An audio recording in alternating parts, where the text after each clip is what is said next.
Nobody saw this coming, and that's the whole point. Let me be straight with you, nobody saw this coming. Not the guys wrenching in the garage, not the old-timers who've been watching NASCAR since before you were born, not the armchair critics who spent the better part of a year loudly insisting that this guy had no business being anywhere near a racetrack. None of them. Zero. And honestly, that might be the most important sentence in this entire story. But before we jump to the good stuff, we need to lay out exactly what happened. Because the version floating around social media is missing one crucial piece. The piece that flips the whole narrative on its head. Talladega, where it all blew up. Let's start at Talladega because that's where this thing went from a slow burn to a full-on explosion. CLEETUS McFarland, real name Garrett Mitchell, 4.6 million YouTube subscribers, beloved by pretty much everyone who's ever owned a car they shouldn't have, got denied. Flat out blocked from competing in the O'Reilly Auto Parts Series event at Talladega on April 25th.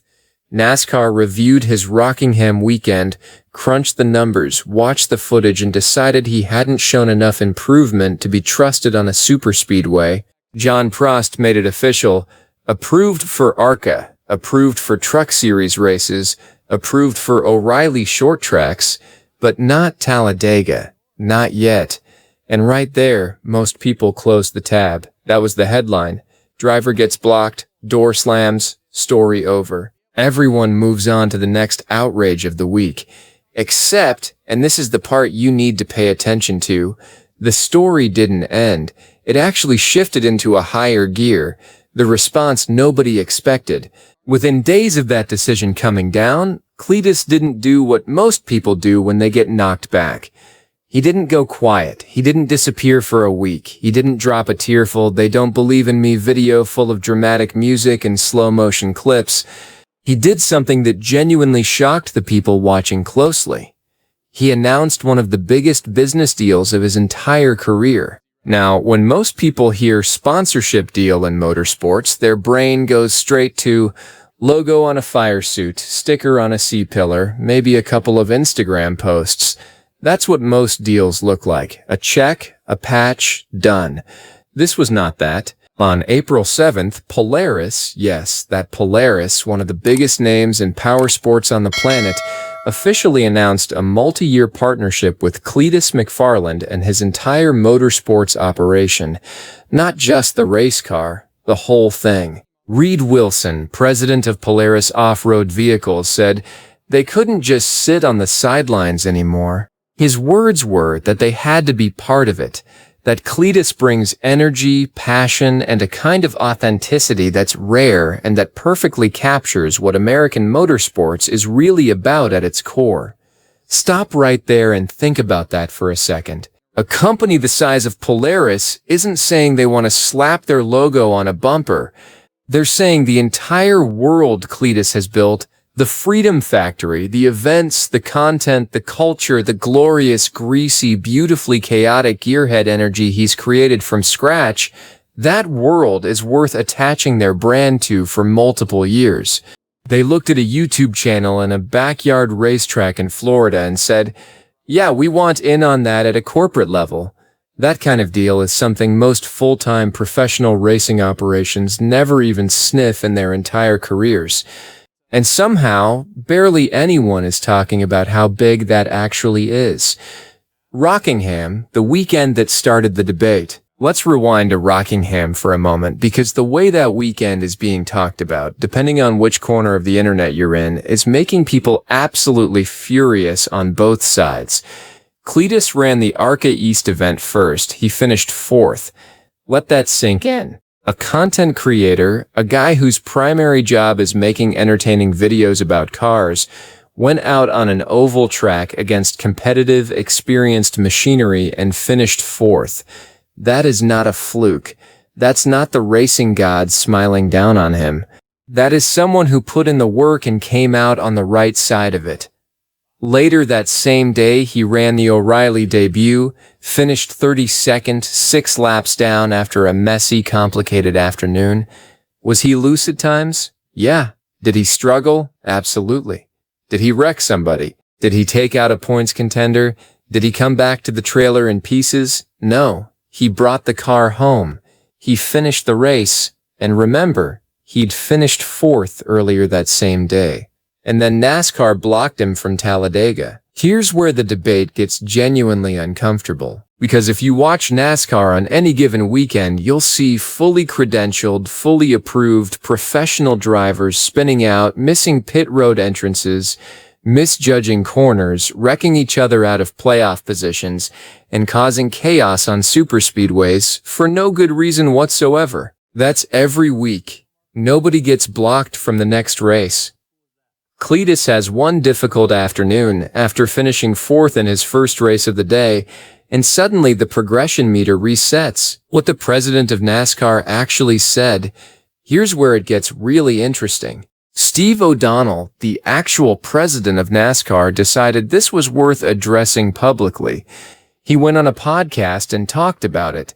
He said they evaluate progression race by race. He said CLEETUS is hugely popular, but these are the best drivers in the world, and they have to make sure the right people are out there competing.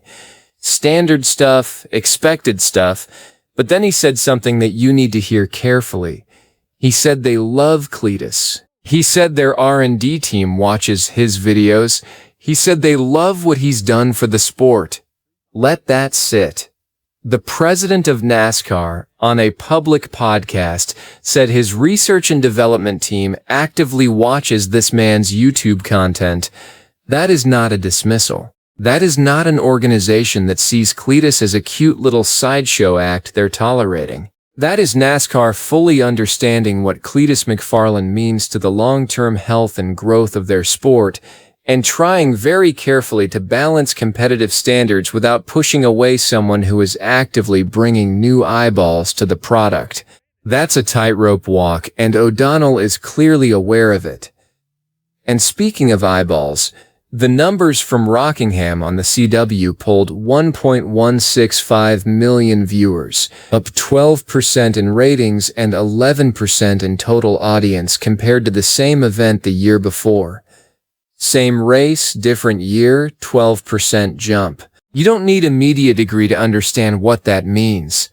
Meanwhile, at the Freedom Factory, while the internet was busy arguing about Talladega, while everyone was picking sides and writing hot takes and yelling into the void, CLEETUS was doing something else entirely. He was at the Freedom Factory running his own event, the Freedom 500. April 10th, same weekend as Bristol, sold-out crowd at his own track in Bradenton, Florida, 26 drivers including Travis Pastrana and Kenny Wallace, a full field of NASCAR veterans and content creators, all racing Crown Victorias for 500 laps. While NASCAR was evaluating whether he'd shown enough progression to race at their superspeedway, CLEETUS had already sold out his own event, headlined his own card, and put more raw culture into one weekend than most racing promoters manage in an entire season. He had mechanical issues after a wreck, his night ended early, the Deegan family won, and honestly, none of that matters. The result is beside the point. The point is that while one door was being measured and evaluated, he was already running his own building. And it doesn't stop there, because there's a piece to this story that even his most dedicated fans haven't fully absorbed yet. CLEETUS told Short Track Scene that he bought a straight-rail late model from Port City Race Cars. He wants to add a pro late model division to his Crown Vic events. He wants to build his own small late model series that travels with the Crown Vics, running roughly 6 events a year with a full layered card around each one. Think about what that actually is. That's not someone desperately trying to claw his way into NASCAR.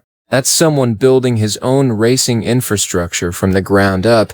Content, facilities, events, grassroots competition, off-road experiences, and now a sanctioned late model series that he owns and operates, backed by a multi-year ecosystem partnership with one of the biggest companies in power sports. Most full-time professional NASCAR drivers don't have that. Most people who've spent 20 years in this sport don't have that. The Polaris deal, bigger than just a dollar amount. Don't let anyone online convince you the Polaris partnership is just a big check with some logos attached. Neither CLEETUS nor Polaris has confirmed any specific financial figure, and anything you've heard is pure speculation. What we can tell you is what actually happened on day one of that deal. CLEETUS filmed a video revealing it to his Freedom Factory crew. The Crown Vic fire team got a brand new Ranger XP 1000 4-seater for debris cleanup. The grounds crew got a Ranger XP 1000 for landscaping. Track management got a Ranger XD 1500 500 extreme duty unit as a mobile office. Track prep expert Wade got a new Ranger XP 1000 to replace a machine he'd been running for over a decade. That's not a press release. That's a company physically showing up and changing the infrastructure of an independent motorsports facility before the public announcement was even made. That's what real investment looks like, not a handshake photo. Vehicles on the ground on day one. So what are we actually watching here? Let's zoom out and be honest about what's happening. A content creator gets denied from one superspeedway race in a developmental series. The internet treats it like a funeral, like the critics were right all along, like the book is closed and you can go home now. And meanwhile, that same person is signing multi-year power sports ecosystem deals, selling out his own independent race events the same weekend as Cup Series races, buying late-model equipment to build his own touring series, and getting personally name-dropped by the president of NASCAR on a podcast as someone their R&D team actively follows. Ask yourself honestly, when's the last time the president of NASCAR went on a podcast and said his research team watches a Cup driver's YouTube content? Has that ever happened? It hasn't. This is different. Now, because this conversation deserves some honesty, the people saying CLEETUS should never have been given this opportunity at all are missing what this was always about. It was never purely about whether he could run door-to-door with the top 20 guys in the O'Reilly series.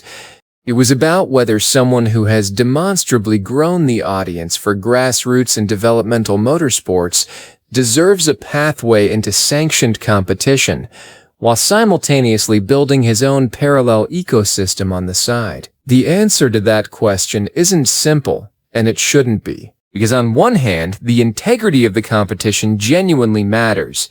The other drivers in that series work full-time at this. They sacrifice everything. Their seasons matter, their safety matters, the standards exist for a reason, and that reason is real. But on the other hand, the sport has an engagement problem that's been building for years. Viewership numbers for developmental series have been rough. CLEETUS McFarland is one of the only non-Cup figures who is actively and measurably moving those numbers in the right direction. You don't just throw that away because one afternoon was difficult. NASCAR knows that. That's what Steve O'Donnell was really saying on that podcast. We love what this is. We want it to continue. We need to see more. That's not a rejection. That's a negotiation. The door isn't closed. Here's the thing. As of right now, Talladega hasn't happened yet. The door is not permanently shut. John Prost made that clear. They're not saying no forever. There are more O'Reilly races on the calendar. There are more chances to show progression. The conversation is still very much alive. But even if the Talladega window stays closed for the rest of this season, even in the worst-case scenario, look at what already exists on the other side of that window. A multi-year power sports partnership at an ecosystem level, a sold-out independent event the same weekend as Bristol, a new late-model series in development, 4.6 million subscribers and climbing, and an R&D team at the most powerful sanctioning body in American motorsports that spends time watching his content. Most drivers who get blocked from a race disappear from the news cycle within 48 hours. CLEETUS got blocked, and the story got bigger. The deals got bigger, the operation got more visible, the criticism got louder, but so did the support. Everything turned up a notch. That's not how this is supposed to work. Rejection is supposed to quiet the noise. It validates the skeptics. It gives people permission to move on to the next thing. That's the normal arc. This story keeps going the other way. And that right there is the thing nobody can cleanly explain. Not the NASCAR insiders trying to balance competitive integrity with audience growth. Not the veteran drivers skeptical of whether he belongs. Not the critics who were so sure this would fizzle out in a few weeks.